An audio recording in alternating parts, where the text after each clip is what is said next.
Здравейте, скъпи ученици! Поздрав от слънчева България! Казвам се Вяра и живея в българската черноморска столица Варна. Учителка съм по български, руски и английски език. Преподавам както в училище, така и онлайн. Учителка съм от 30 години и през този дълъг период съм преподавала както на ученици от всички възрасти, така и на възрастни хора.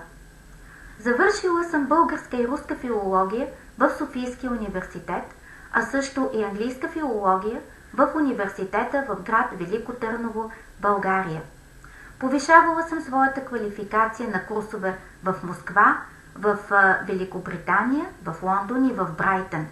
Също така съм учила 1 година руска филология в Московския институт за руски език Александър Сергеевич Пушкин. След завършване на висшето си образование, започнах като учителка в държавни училища, но от 11 години преподавам в частни езикови училища. Основният метод за мен е комуникативния. Езикът е средство за комуникация, затова преподаване на комуникативни умения е това, върху което наблягам най-много в своята работа. През 2009 година се запалих по преподаването онлайн. Разбрах, че това е бъдещето на преподавателската дейност и за това се записах в курс за преподаватели онлайн, издържах изпит и получих международен сертификат.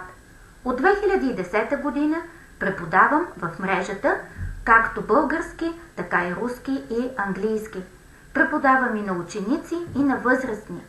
Имах възможността да се срещна с хора от различни националности и да преподавам на хора от различни държави.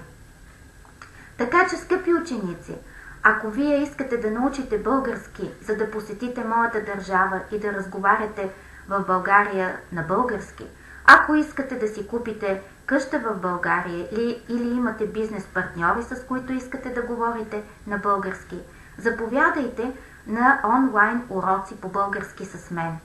Аз ще ви покажа, че българският език не е труден език. Той е много близък до руския. Затова ще ви помогне много в обучаването по български език. Обучението онлайн е не само много забавно и интересно, то е много ефективно, много разнообразно и аз съм уверена, че то ще ви допадне. Всеки нов език е един прозорец към един нов свят, така че не пропускайте възможността да се потопите в този нов свят. Очаквам ви на нашите уроци по български език. Благодаря ви за вниманието и довиждане!